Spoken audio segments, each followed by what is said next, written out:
Hello students, I welcome all of you again on my YouTube channel Ubaid Zargar. जैसा आपको पता है कि हम 11th क्लास इकोनॉमिक्स को कंप्लीट करने की कोशिश कर रहे हैं, जिसमें हमने पहला चैप्टर कंप्लीट किया हुआ है और सेकंड चैप्टर को भी हमने ऑलमोस्ट 50% कवर किया हुआ है। लेकिन आज जो है इस लेक्चर को देखने वाले स्टूडेंट्स से मैं ये कहूँगा कि आप साइड में एक पानी का गिलास रखिए, क्योंकि आज जो आप पढ़ने वाले हैं उससे आप बचपन से ही शायद डरते आ रहे हो। बहुत से स्टूडेंट्स ऐसे हैं जो इकोनॉमिक्स इसी वजह से नहीं लेते क्योंकि जो टॉपिक्स हम आज स्टार्ट करने वाले हैं बहुत सारे स्टूडेंट्स उन टॉपिक से डरते हैं। यानी स्टार्ट हम करने वाले हैं आज हमारे स्टैटिस्टिक्स का मैथमेटिकल पोर्शन। आज हम मैथमेटिकल पोर्शन स्टार्ट करने वाले हैं, तो आप अच्छी तरह, ठीक है, ईयरफोन लगा के आप अच्छी तरह समझिए इस वाले लेक्चर को। हम बहुत अच्छी तरीके से हम इस लेक्चर को समझने की कोशिश करेंगे। यानी आज के बाद जो 2-3-4 लेक्चर्स होंगे, यानी सेकंड चैप्टर आपका और थर्ड चैप्टर जो होने वाला है, अब वो मैथमेटिकल पोर्शन होने वाला है। यानी थियरी भी उसमें होगी और साथ साथ उसमें प्रैक्टिकल भी होगा, या हम कह सकते हैं मैथमेटिकल कैलकुलेशंस भी होंगी, डिफरेंट फॉर्मूलाज भी होंगी। तो आप डरिए मत, ठीक है। मैं आपको बहुत अच्छी तरीके से समझाने की कोशिश करूंगा। जहां पे आपको समझ ना आए आप कमेंट सेक्शन में बोल सकते हैं मुझे, ताकि मैं दूसरे दिन वो रिपीट करूं आराम से। स्टार्ट आज का लेक्चर जो है वो हम यहां से स्टार्ट करने वाले हैं, यानी वेरिएबल्स हम पढ़ने वाले हैं। कुछ चीजें ऐसी हैं जो आपको समझनी है, ताकि जब हम मैथमेटिकल कैलकुलेशन स्टार्ट करें उन मैथमेटिकल कैलकुलेशंस में वो सारी चीजें यूज होने वाली है। याद रहे आपको टॉपिक का नाम क्या है, हम ऑर्गेनाइज कर रहे हैं डाटा को, और उसी ऑर्गेनाइजेशन ऑफ डाटा को हम पढ़ रहे हैं। आज हम पढ़ने वाले हैं मैथमेटिकल पोर्शन में कि ऑर्गेनाइज कैसे किया जाता है डाटा को, स्टैटिस्टिक्स में कैसे हम ऑर्गेनाइज करते हैं अपने डाटा को। स्टार्ट हम करेंगे हमारे वेरिएबल से। याद रखिएगा बेटा, अब वेरिएबल जो है ये नाम आपने 9th और 10th में भी सुना होगा। वेरिएबल क्या होता है, वहां पे हमें बोला गया था वेरिएबल वो चीज होती है जिसका कोई भी वैल्यू नहीं होता, ये हमेशा इसका वैल्यू क्या होता रहता है, चेंज होता रहता है। तो यहां पे भी मैं आपको वही बोलूं कि एनी मेजरेबल कैरेक्टरिस्टिक, याद रखिएगा, any measurable characteristic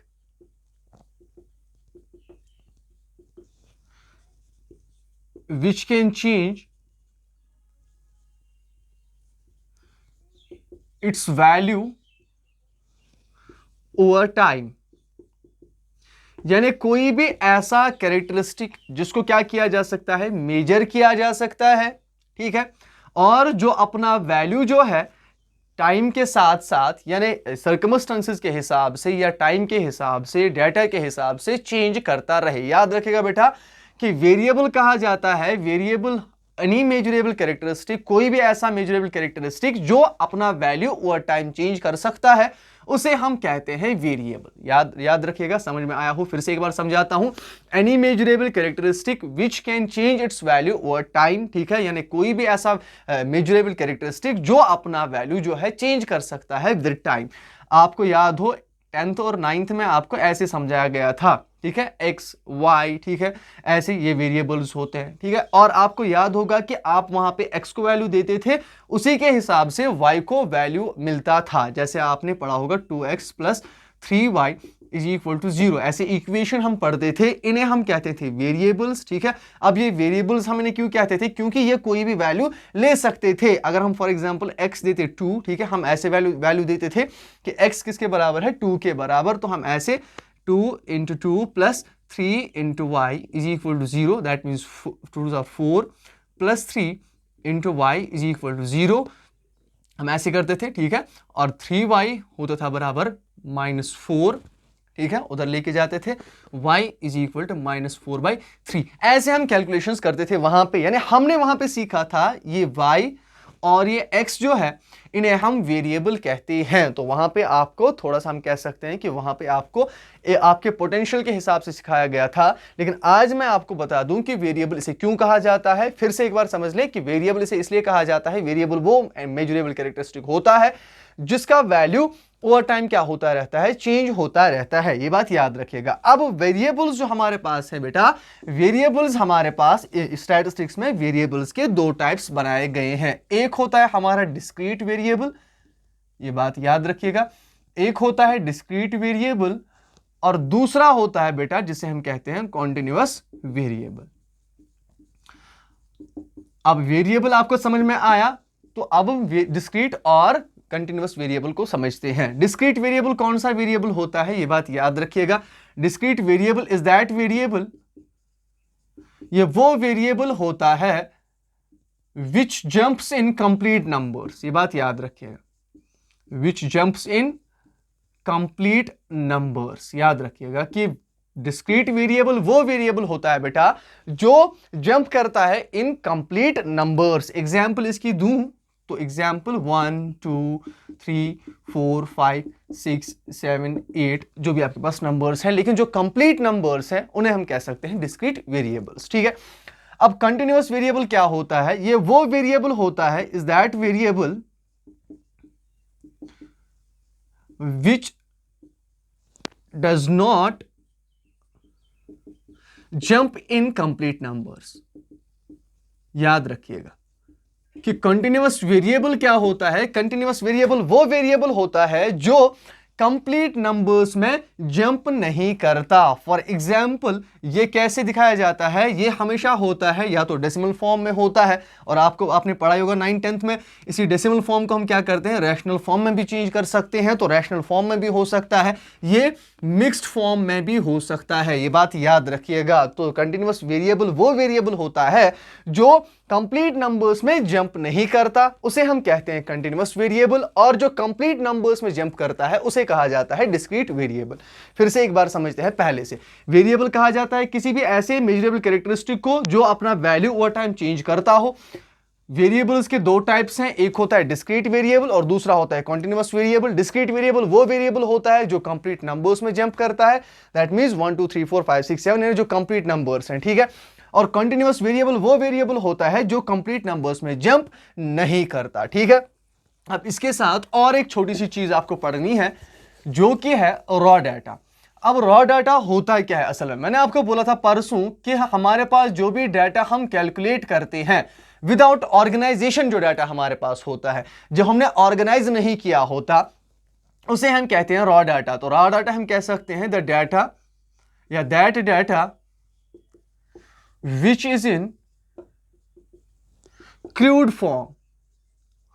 crude form का मतलब क्या है बेटा? इसे हम कह सकते हैं अनऑर्गेनाइज्ड डाटा भी, याद रखिएगा, ये अनऑर्गेनाइज्ड डाटा भी होता है, यानी इसे हमने ऑर्गेनाइज नहीं किया होता, आपने इसे अलग अलग नहीं किया होता। मैंने आपको इसके टाइप्स पढ़ाए थे, कैसे हम ऑर्गेनाइज करते हैं डाटा को। मैंने आपको जियोग्राफिकल क्लासिफिकेशन पढ़ाई थी वहां पे, ठीक है, स्पेशल क्लासिफिकेशन पढ़ाई थी, हमने क्रोनोलॉजिकल क्लासिफिकेशन पढ़ी थी, तो उस हिसाब से इसको ऑर्गेनाइज नहीं किया होता। ये हम जैसे ही कलेक्ट करते हैं वैसे ही हम हमारे पास होता है, उसी डाटा को हम क्या कहते हैं? रॉ डाटा कहते हैं। अब इसी रॉ डाटा को हम क्या करते हैं? ऑर्गेनाइज करते हैं। आपको याद होगा पिछले लेक्चर में मैंने आपको बोला था कि रॉ डाटा को कैसे ऑर्गेनाइज किया जाता है, कैसे क्लासिफाई किया जाता है। तो रॉ डाटा याद रखिएगा, रॉ डाटा वो डाटा होता है जो क्रूड फॉर्म में होता है हमारे सामने, इसे हम अनऑर्गेनाइज्ड डाटा भी कहते हैं। ये एक चीज है।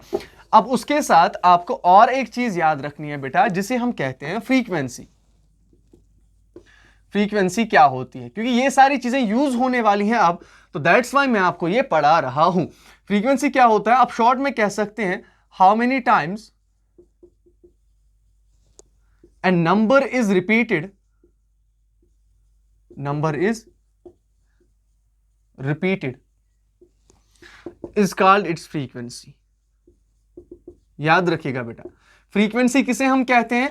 कि कोई भी नंबर कितनी बार रिपीट हुआ है उसे हम कहते हैं उसकी फ्रीक्वेंसी। अब अगर मैं यहां पे बोलूं आपको कि मैं आपको थोड़ा सा यहां पे डाटा दिखाता हूं, 1 2 3 4 4 3 2 1, ठीक है। तो अब अगर मेरे पास ये डाटा है, फॉर एग्जाम्पल ये मेरे पास अभी क्या है? क्रूड फॉर्म में है, इसे हम रॉ डाटा भी कहते हैं। अब इसी रॉ डाटा को जब मैं क्या करता हूं? ऑर्गेनाइज करता हूं, तो मैं क्या करता हूं? मैं रिपीटेशन जो है उसे ही हम फ्रीक्वेंसी कहते हैं असल में। तो ये यहां पे फॉर एग्जांपल समझ लो नंबर्स है हमारे पास, और यहां इस साइड से मैं लिखूंगा फ्रीक्वेंसी, ठीक है। अब नंबर्स कौन कौन से मेरे पास? 1 2 3 एंड 4। अब नंबर्स को मुझे यहां पे दोबारा लिखने की जरूरत नहीं है, क्यों? क्योंकि मैं इन नंबर्स को रिप्रेजेंट करने वाला हूं as according to their frequencies, कि 1 कितनी बार रिपीट हुआ है। इसलिए मैंने बोला यहां पे कि how many times A number is repeated, यानी कोई भी नंबर कितनी बार रिपीट हुआ है उसे हम उसकी फ्रीक्वेंसी कहते हैं।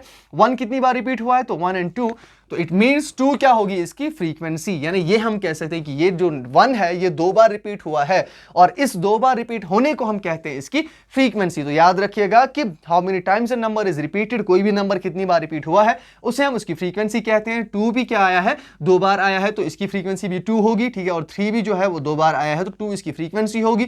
4 जो है समझिए ऐसे कि 4 3 बार आया है तो यहां पे 4 की फ्रीक्वेंसी क्या होगी, 3 होगी। तो इसीलिए मैंने कहा कि फ्रीक्वेंसी किसे हम कहते हैं, फ्रीक्वेंसी हम कहते हैं how many times a number is repeated, कोई भी नंबर कितनी बार रिपीट हुआ है उसे हम उसकी फ्रीक्वेंसी कहते हैं। तो शॉर्ट टर्म्स मैंने आपको यहाँ पे पढ़ाई, पहले हमने वेरिएबल पढ़ा, वेरिएबल क्या होता है, वेरिएबल के हमने टाइप्स पढ़े, कौन कौन से टाइप्स होते हैं, उसके साथ फ्रीक्वेंसी क्या होती है, और हमने रॉ डाटा को पढ़ा कि कैसे हम रॉ डाटा क्या होता है और कैसे हम उसे ऑर्गेनाइज करते हैं। ठीक है, अब जो आगे हम पढ़ने वाले हैं बेटा, वो हम पढ़ने वाले हैं स्टैटिस्टिकल सीरीज। यानी आज हम पढ़ने वाले हैं, इस टॉपिक में हम पढ़ने वाले हैं जो मैंने आपको बोला था पहले ही कि हम मैथमेटिकल कैलकुलेशंस को स्टार्ट करने वाले हैं, जिन्हें हम कहते हैं स्टैटिस्टिकल सीरीज। यानी आप सिंपली समझ सकते हैं कि हमारे पास क्या है, हमारे पास डाटा को ऑर्गेनाइज करने के लिए, डाटा को बेस्ट वे में रखने के लिए हम क्या करते हैं, डिफरेंट स्टैटिस्टिकल सीरीज को यूज किया जाता है। याद रखिएगा, यानी अगला जो टॉपिक हमारा है, जो इंपॉर्टेंट टॉपिक होने वाला है आज का हमारा, वो होने वाला है स्टैटिस्टिकल सीरीज। यानी कौन कौन सी सीरीज होती है हमारे पास। ठीक है, हमारे पास कौन कौन सी सीरीज होती है, यानी किन कौन कौन सी सीरीज में हम अपने डाटा को क्या करते हैं, रिप्रेजेंट करते हैं। और साथ में ये भी देखना है कि डाटा किस टाइप का है और उसे हम कौन सी सीरीज में क्या करने वाले हैं, कौन सी सीरीज में डालने वाले हैं। या ये बात याद रखिए, पहली सीरीज जो हमारे पास स्टैटिस्टिकल सीरीज में आती है बेटा, उसे हम कहते हैं इंडिविजुअल सीरीज। वो होती है इंडिविजुअल सीरीज। अब बेटा याद रखिएगा, इंडिविजुअल सीरीज होता है क्या है, आपको मैं यहां पे दिखा दूं कि मेरे पास, ऐसा समझ लीजिए कि मेरे पास मार्क्स हैं कुछ स्टूडेंट्स की। ठीक है, तो उन्हें मैं रिप्रेजेंट कर रहा हूं यहां पे 10 12 14 16 18 19 20, ऐसा समझ लीजिए कि कुल स्टूडेंट्स हैं हमारे पास 1 2 3 4 5 6 7 स्टूडेंट्स हैं मेरे पास, और 7 स्टूडेंट्स के नंबर्स मुझे दिए गए हैं, और इन नंबर्स को मुझे क्या करना है, रिप्रेजेंट करना है, इन नंबर्स को मुझे ऑर्गेनाइज करके रखना है। तो इंडिविजुअल सीरीज ऐसी सीरीज को कहा जाता है, याद रखिएगा। इंडिविजुअल सीरीज, जब मैं आपको बोलता हूं इंडिविजुअल सीरीज, तो इंडिविजुअल सीरीज याद रखिएगा, that series in which the data is listed singly. याद रखिएगा, यानी ये वो सीरीज होती है जिसमें डाटा को क्या किया जाता है, इंडिविजुअली क्या किया जाता है, लिस्ट किया जाता है। हम टेबल में इसे क्या करते हैं, एक टेबल में हम इसे सिंगली लिस्ट करते हैं। अब टेबल कैसे बनाया जाता है, ये बात मैं आपको अभी भी दिखाऊंगा। उससे पहले मैं आपको बता दूं कि इंडिविजुअल सीरीज जो है बेटा, इंडिविजुअल सीरीज में हम दो चीजें यूज करते हैं। एक होता है बेटा, जब हम कहते हैं कि इंडिविजुअल सीरीज में या तो हम इसे अकॉर्डिंग टू क्या करेंगे, अकॉर्डिंग टू सीरियल नंबर, ये बात याद रखिएगा। यानी इस वाली सीरीज को हम अकॉर्डिंग टू सीरियल नंबर्स क्या करते हैं, अकॉर्डिंग टू सीरियल नंबर्स इन्हें हम रिप्रेजेंट करते हैं, या अकॉर्डिंग टू सीरियल नंबर्स हमने क्या करते हैं, अकॉर्डिंग टू सीरियल नंबर्स हमने लिस्ट करते हैं। ठीक है बेटा। और दूसरा जो है बेटा, वो होता है हमारे पास according to different orders. Different orders कौन से हैं, different orders, according to different orders. अब डिफरेंट ऑर्डर्स कौन से हमारे पास, आपने 9th 10th में पढ़ा होगा कि हम या तो असेंडिंग ऑर्डर यूज करते हैं, असेंडिंग ऑर्डर यूज करते हैं, दूसरा हमारे पास क्या होता है, डिसेंडिंग ऑर्डर। ये आपको पता ही है। ठीक है, यहां तक होपफुली आपको अभी तक कोई दिक्कत नहीं हुई है समझने में। तो इंडिविजुअल सीरीज मैंने आपको बोला था, ये वो सीरीज होती है जिसमें डाटा को लिस्ट किया जाता है, सिंगली या इंडिविजुअली क्या किया जाता है, लिस्ट किया जाता है। अब हम दो मेथड्स यूज करते हैं, या तो हम इसे अकॉर्डिंग टू सीरियल नंबर्स लिख सकते हैं, या तो अकॉर्डिंग टू असेंडिंग ऑर्डर या डिसेंडिंग ऑर्डर लिख सकते हैं। कैसे लिखेंगे, अब मैं आपको इसी डाटा को रिप्रेजेंट करके दिखाऊंगा कैसे। इसे हम अकॉर्डिंग टू सीरियल नंबर्स भी दिखाएंगे, इसे हम अकॉर्डिंग टू असेंडिंग ऑर्डर और डिसेंडिंग ऑर्डर भी क्या करके दिखाएंगे, बना के दिखाएंगे। अब पहला जो मेरे पास है अकॉर्डिंग टू सीरियल नंबर्स, तो इसमें क्या किया जाता है, एक टेबल हम बनाते हैं। ठीक है बेटा, टेबल हम बनाते हैं, एक साइड में हम क्या करेंगे, एक साइड में हम सीरियल नंबर लिखेंगे, ठीक है, और दूसरे साइड में जो आपको डाटा दिया गया है वो लिखेंगे, दैट मींस मार्क्स। ये बात याद रखिएगा। अब जब मैं इसको क्या करता हूं, सीरियल नंबर्स के हिसाब से कैसे लिखूं, कितने हैं टोटल मेरे पास, 1 2 3 4 5 6 एंड 7, यानी 7 स्टूडेंट्स का है, तो दैट मींस 1 2 3 4 5 6 एंड 7, ये हुआ सीरियल नंबर इनका। अब सीरियल नंबर के हिसाब से, ठीक है, तो अब मेरे पास सीरियल नंबर जो है उसके हिसाब से लिख लेता हूं, तो 10, ठीक है, 12 14 16 18 एंड 19। तो याद रखिएगा कि हमारे इंडिविजुअल सीरीज जो है, इंडिविजुअल सीरीज को हम अकॉर्डिंग टू सीरियल नंबर्स क्या कर सकते हैं, according to serial numbers organise कर सकते हैं। तो अकॉर्डिंग टू सीरियल नंबर्स कैसे किया जाता है ये मैं आपको यहां पे दिखा रहा हूं कि अकॉर्डिंग टू सीरियल नंबर्स हम कैसे अपने डाटा को रिप्रेजेंट कर सकते हैं। अब अगर मैं आपको अकॉर्डिंग टू डिफरेंट ऑर्डर्स की बात जब हम करते हैं तो डिफरेंट ऑर्डर्स में कैसे लिखा जाता है, इनको डिफरेंट ऑर्डर्स में एक ही कॉलम में बनाता हूं यहां पे, और डिफरेंट ऑर्डर्स में हम इसे कैसे करेंगे, यानी पहले असेंडिंग ऑर्डर को हम देख लें तो असेंडिंग ऑर्डर में क्या किया जाता है, पहले छोटा, फिर उससे बड़ा, फिर उससे बड़ा, फिर उससे बड़ा, फिर उससे बड़ा और फिर उससे बड़ा। ये है असेंडिंग ऑर्डर वाला सेक्शन, ठीक है, यानी इसे हम कहते हैं असेंडिंग ऑर्डर। ये आपको पता ही है कि जिसमें सबसे पहले छोटा लिखा जाता है और लास्ट में सबसे बड़ा लिखा जाता है। अब डिसेंडिंग ऑर्डर की बात करें तो डिसेंडिंग ऑर्डर में हम क्या करते हैं, पहले सबसे बड़ा यानी उल्टा आ जाओ वापस, ठीक है, तो दैट मीन्स 20 पहले, ठीक है, उसके 20 पहले, हाँ 20 पहले, उसके बाद 19, ठीक है, उसके बाद 18, उसके बाद 16, उसके बाद 14, इसके बाद 12 और इसके बाद 10, ऐसे लिखा जाता है। तो ये हमारा है असेंडिंग ऑर्डर, ये है हमारा डिसेंडिंग ऑर्डर। ये बात याद रखिएगा, फिर से एक बार समझाता हूं, होपफुली आपको समझ में आ जाएगा अच्छी तरह। स्टैटिस्टिकल सीरीज में मैंने आपको बोला, स्टैटिस्टिकल सीरीज जो हमारे पास होती है उसमें पहली सीरीज जो होती है उसे हम कहते हैं इंडिविजुअल सीरीज। अब इस इंडिविजुअल सीरीज कौन सी सीरीज होती है, याद रखिएगा, इस वाले सेक्शन को याद रखिएगा, ठीक है, इस वाले पार्ट को याद रखिएगा कि आपके पास नंबर्स ऐसे होंगे, यानी क्वेश्चन जो है, मैं आपको क्वेश्चंस भी कराऊंगा बाद में इसके कि कैसे क्वेश्चंस आते हैं आपके बोर्ड एग्जाम्स में।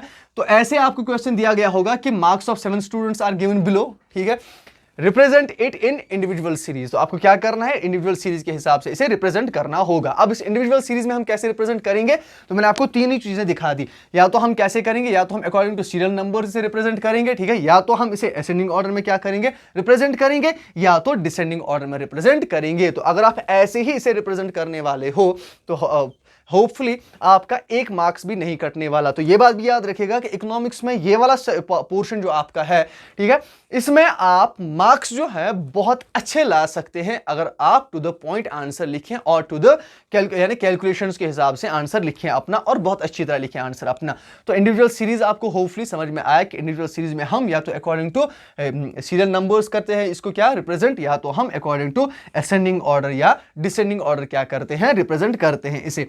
दूसरी सीरीज जो बेटा हमारे पास होती है इंडिविजुअल सीरीज के बाद, याद रखिएगा, इसमें आपको इतना ही याद रखना है कि सिंगल नंबर्स दिए गए होंगे, ठीक है, आपका जो ऑर्डर होगा या आपका जो डाटा होगा वो सिंगली लिस्ट आपको करना है, ये बात याद रखिएगा। अब इंडिविजुअल सीरीज के बाद हमारे पास क्या होता है बेटा, इंडिविजुअल सीरीज के बाद हमारे पास दूसरी सीरीज आती है जिसे आप कहते हो फ्रीक्वेंसी सीरीज।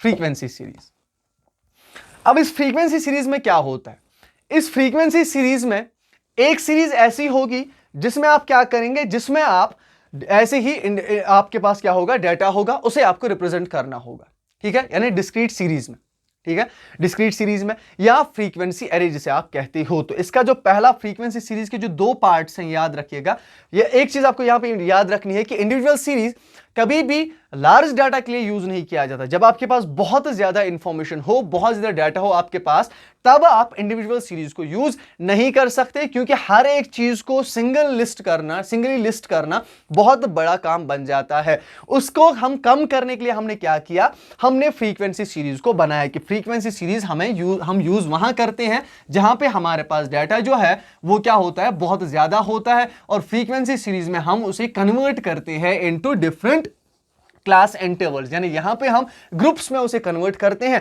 ताकि हमारा काम क्या हो सके, आसान हो सके। ये बात याद रखिएगा बेटा, ठीक है। अब फ्रीक्वेंसी सीरीज में पहली सीरीज क्या आती है, फ्रीक्वेंसी सीरीज में मैंने आपको बोला कि फ्रीक्वेंसी सीरीज में पहली आती है बेटा डिस्क्रीट सीरीज, डिस्क्रीट सीरीज बेटा, ठीक है।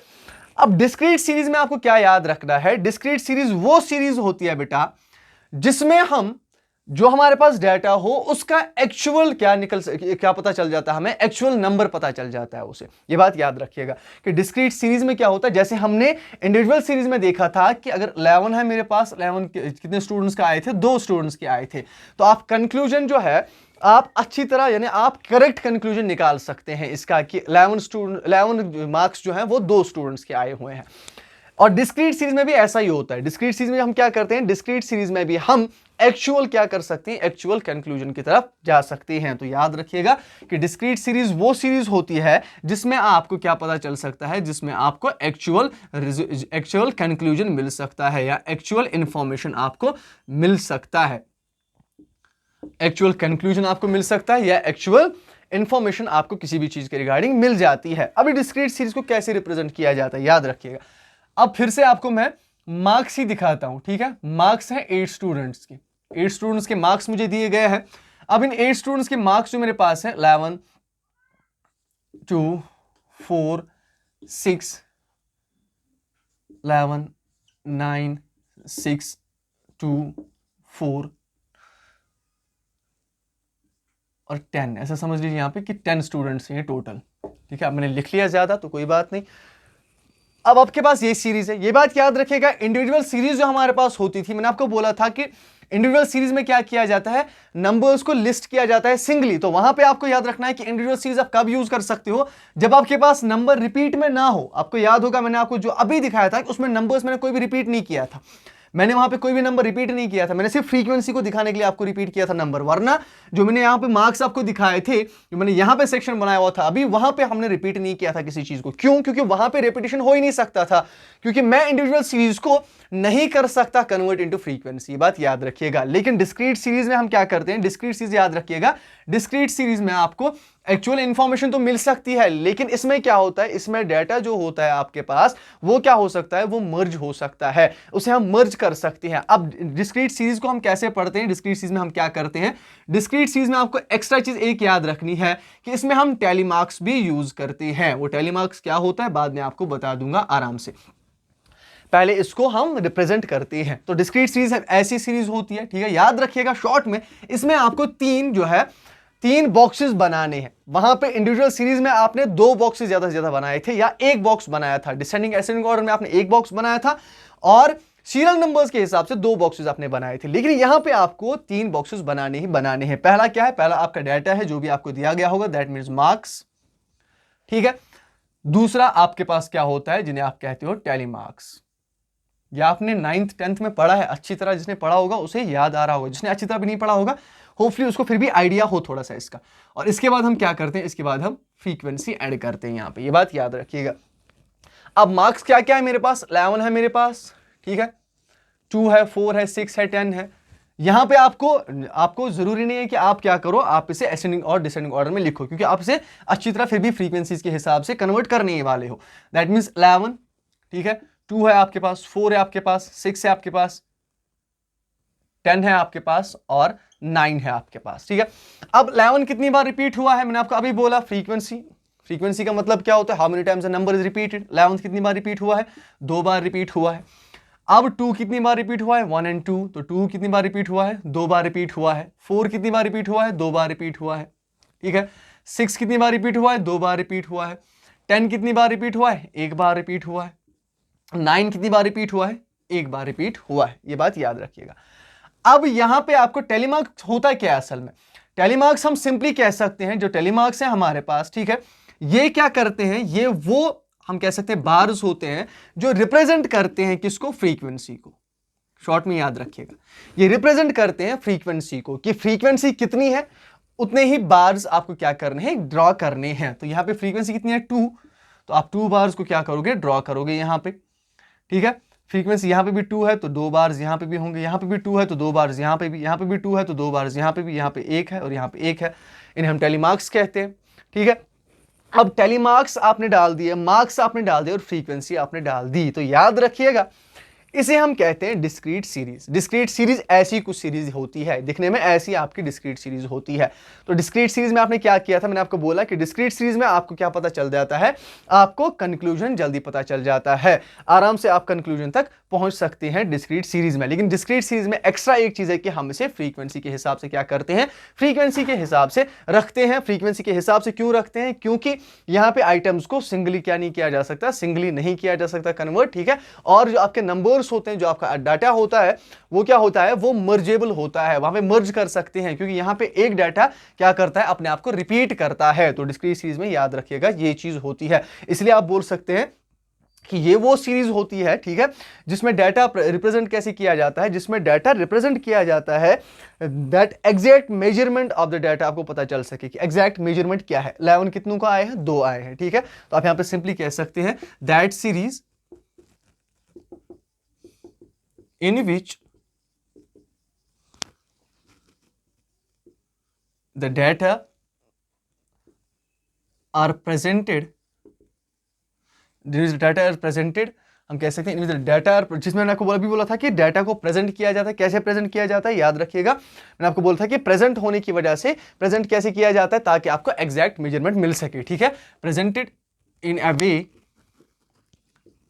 That exact measurement is given और shown, exact measurement is given और शोन। ये बात याद रखिए कि ये वो सीरीज होती है जो डाटा को प्रेजेंट करती है। कैसे प्रेजेंट करती है कि जिसमें आपका एग्जैक्ट मेजरमेंट क्या किया जाता है, exact measurement of the variables क्या किया जाता है, दिया गया होता है या शो किया गया होता है। ये बात याद रखिए, इसे हम कहते हैं डिस्क्रीट सीरीज। तो याद रखिएगा फ्रीक्वेंसी सीरीज में, फ्रीक्वेंसी से याद रखिएगा, फ्रीक्वेंसी सीरीज में पहला क्या आता है, डिस्क्रीट सीरीज। तो याद रखिएगा इसमें नाम से ही पता चलता है कि ये फ्रीक्वेंसी सीरीज का पार्ट है, तो इसका मतलब फ्रीक्वेंसी इसमें होगी ही होगी।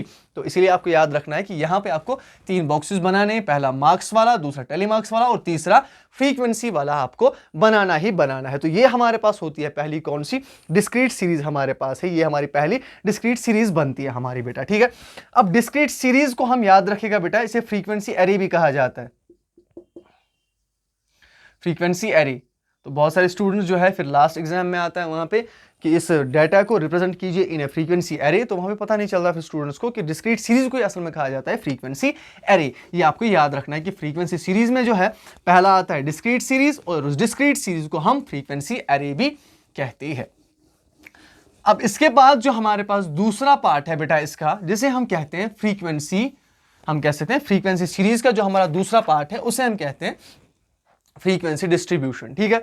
अब फ्रीक्वेंसी डिस्ट्रीब्यूशन में पहले दूसरा क्या आता है बेटा, फ्रीक्वेंसी, ठीक है, फ्रीक्वेंसी डिस्ट्रीब्यूशन। अब फ्रीक्वेंसी डिस्ट्रीब्यूशन कौन सा डिस्ट्रीब्यूशन होता है हमारे पास, ये कैसा डिस्ट्रीब्यूशन होता है, हम इसे कैसे रिप्रेजेंट करते हैं, ये बात याद रखिएगा। फ्रीक्वेंसी डिस्ट्रीब्यूशन कौन सी सीरीज होती है, तो आपको मैं फिर से आपको यहां पे मैं आपको फिर से एक 30 स्टूडेंट्स की, यहाँ पे आपको ज्यादा स्टूडेंट्स देता हूं ताकि आपको समझ में आ सके। हम 30 स्टूडेंट्स के मार्क्स लिखते हैं यहाँ पे, 30 स्टूडेंट्स के मार्क्स क्या लिखे हमने, 10, 11, 12, 14, 16, 19, 18, 21, 30, 34, 30, 30, 29, 26, 24, 20, 21, कितने आए total, 1 2 3 4 5 6 7 8 9 10 11 12 13 14 15 22 21 23 20 19 18 16 14 15 12 10 1 2 3 4 5 6 7 8 9 10 11 12 13 14 15 16 17 18 19 20 25 26, that means 26 numbers total आए, तो 10 11 27 28 29 and 30। ये मैंने 30 स्टूडेंट्स के मार्क्स लिखे यहाँ पे। फॉर एग्जांपल 11th क्लास के स्टूडेंट्स हैं, 30 स्टूडेंट्स टोटल हैं, उनके किसी सब्जेक्ट में इतने मार्क्स आए हुए हैं। अब इसे फ्रीक्वेंसी डिस्ट्रीब्यूशन में कैसे कन्वर्ट किया जाता है, कैसे हम फ्रीक्वेंसी डिस्ट्रीब्यूशन में इसको कन्वर्ट करते हैं। अब आप यहाँ पे देखिए, डाटा मेरे पास बहुत बड़ा है, ठीक है। अब अगर मैं इसे सॉल्व करने जाऊं, ऑर्गेनाइज करने जाऊं, तो अगर मैं इंडिविजुअल सीरीज में ऑर्गेनाइज करने जाऊं तो इंडिविजुअली मुझे क्या करना होगा, लिखना होगा, ठीक है। क्योंकि इंडिविजुअल सीरीज में लगेगी नहीं, पहली बात इंडिविजुअल सीरीज में यूज ही नहीं होगी क्योंकि इसमें नंबर्स रिपीट हो रहे हैं, तो वहां पे हम फ्रीक्वेंसी को रिकॉग्नाइज ही नहीं कर पाएंगे, फ्रीक्वेंसी को रिप्रेजेंट ही नहीं कर पाएंगे। तो इसके लिए कौन सी सीरीज यूज होगी, फिर इसके लिए हम यूज कर सकते हैं डिस्क्रीट सीरीज, ठीक है। तो याद रखिएगा इसके लिए डिस्क्रीट सीरीज भी यूज की जा सकती है। लेकिन डाटा को कंपैक्ट बनाने के लिए, डाटा को सोर्सफुल बनाने के लिए, डाटा को रिप्रेजेंटेटिव, ज्यादा रिप्रेजेंटेटिव बनाने के लिए हम क्या करते हैं, हम हमारा जो डाटा होता है उसे हम फ्रीक्वेंसी डिस्ट्रीब्यूशन में कन्वर्ट करते हैं। अब फ्रीक्वेंसी डिस्ट्रीब्यूशन में हम क्या करते हैं, ठीक है, इसमें भी याद रखिएगा 3 बॉक्सेस आपको बनाने पड़ते हैं। 3 बॉक्सेस कौन सा, मार्क्स, ठीक है, मार्क्स हमारा पहला मार्क्स, इसे आप क्लास इंटरवल भी कहते हैं बेटा, याद रखिएगा क्लास इंटरवल भी। अब इसे क्लास इंटरवल्स में क्या किया जाएगा, शो किया जाएगा। दूसरा जो हमारे पास है, ठीक है, क्लास इंटरवल्स, हाँ यहाँ पे मार्क्स, यहाँ पे फ्रीक्वेंसी, सॉरी यहाँ पे क्लास इंटरवल्स, यहाँ पे ये टेलीमार्क्स और यहाँ पे फ्रीक्वेंसी। क्लास इंटरवल्स में हम क्या लिखेंगे, मार्क्स लिखेंगे, याद रखिएगा।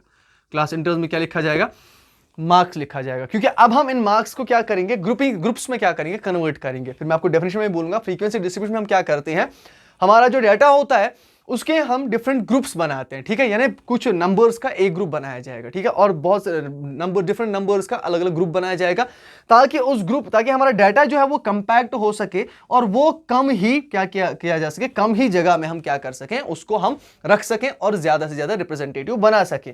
अब सबसे यहां पे क्लास इंटरवल में आपको क्या देखना पड़ता है कि सबसे छोटा नंबर क्या है। यहां पे सबसे छोटा नंबर आपको दिख रहा होगा, यहां पे 10 है, 10 है सबसे छोटा नंबर। फिर से एक बार देखिए, हाँ 10 यहां पे सबसे छोटा नंबर है। तो मैं क्लास इंटरवल्स क्या कर सकता हूं, 10 to 15। सबसे बड़ा क्या है मेरे पास, सबसे बड़ा है मेरे पास 30, यानी मुझे 30 तक जाना है। 15 to 20, 20 to 25, 25 to 30। याद रखिएगा बेटा। अब मैंने क्या किया, मैंने इस डाटा को, जो हमारे पास 30 स्टूडेंट्स का डाटा था, उसे मैंने चार कॉलम्स में क्या किया, फिनिश करा। और इससे मुझे क्या होगा, इससे एक चीज होगी, इससे डाटा से को मैं जल्दी से जल्दी क्या कर पाऊंगा, पढ़ पाऊंगा। अब मुझे 10 से 15 यानी 10, 11, 12, 13, 14, 14.99, ये बात याद रखिएगा कि इस वाले इंटरवल में 14.99 तक आप क्या कर सकते हो, ऐड कर सकते हो। यानी अगर यहां पे 14.99 कोई नंबर है, उसे भी पहले वाले क्लास इंटरवल में क्या किया जाएगा, ऐड किया जाएगा। क्यों ऐड किया जाएगा, कि क्यों इसमें 15 को क्यों दूसरे में ऐड किया जाएगा, वो हम कल वाले लेक्चर में पढ़ेंगे कि उसे हम कहते हैं एक्सक्लूसिव सीरीज और इनक्लूसिव सीरीज। ठीक है, हमारे पास जो डाटा फ्रीक्वेंसी डिस्ट्रीब्यूशन है उसका पहला ही वो क्या है, एक टाइप है जिसमें हम एक्सक्लूसिव सीरीज और इनक्लूसिव सीरीज को देखते हैं। तो वहां यहाँ वो आपको अभी पढ़ने की जरूरत नहीं है, आप इतना यहाँ पे याद रखिए कि आपको 15 तक नहीं जाना। जो ये अपर लिमिट है इसे हम कहते हैं, ये जो 10 है ये होता है हमारा लोअर लिमिट, याद रखिएगा बेटा, इसे हम लोअर लिमिट कहते हैं। और जो 15 हमारे पास है इसे हम कहते हैं अपर लिमिट, इसे कहा जाता है अपर लिमिट। ठीक है, अब अपर लिमिट तक हमें नहीं जाना है। 15 अगर यहां पे कोई है भी तो वो पहले में ऐड नहीं होगा, वो सेकंड में ऐड होगा। याद इतना रखिए कि यहां पे 10 to 14.99 तक आप जा सकते हैं पहले क्लास इंटरवल में, दूसरे में आप 15 to 19.99 तक जा सकते हैं, ये बात याद रखिएगा। ठीक है, ऐसी, ठीक है, ऐसी सबको आपको क्या करना है, ऐड करते जाना है। 30 तक आप जा सकते हो। ठीक है, 30 आपको यहां पे ऐड नहीं करना होगा, याद रखिएगा, मैंने आपको बोला था 30 यहां पे ऐड नहीं होगा। 30 कहां पे ऐड होगा, 30 to 35 वाले पोर्शन में, याद रखिएगा बेटा। ये चीज यहां पे बहुत इंपॉर्टेंट है, ये चीज समझनी बहुत इंपॉर्टेंट है कि यहां पे 15 ऐड नहीं होगा, 15 नीचे वाले में ऐड होगा, क्योंकि 15 जो है वो नीचे भी रिपीट हो रहा है ना। तो 15 कहां होगा ऐड, 15 यहां पे ऐड होगा, 20 वाले नंबर्स यहां पे ऐड होंगे, 25 नंबर्स वाले यहां पे ऐड होंगे और 30 वाले नंबर्स यहां पे ऐड होंगे, याद रखिएगा। अब 10 to 15 यानी 10, 11, 12, 13, 14, 14.99, तो 14.99 यहाँ पे है नहीं कोई, हमारे पास कंटिन्यूअस सीरीज तो है नहीं है। ठीक है, तो ये हमारे पास फुल नंबर्स है, कंप्लीट नंबर्स है, तो 14.99 नहीं होगा। तो आपको सिंपली इतना याद रखना है कि 14 तक आपको जाना है, 14 तक जाइए। 10 यानी 1, 2, 3, 4,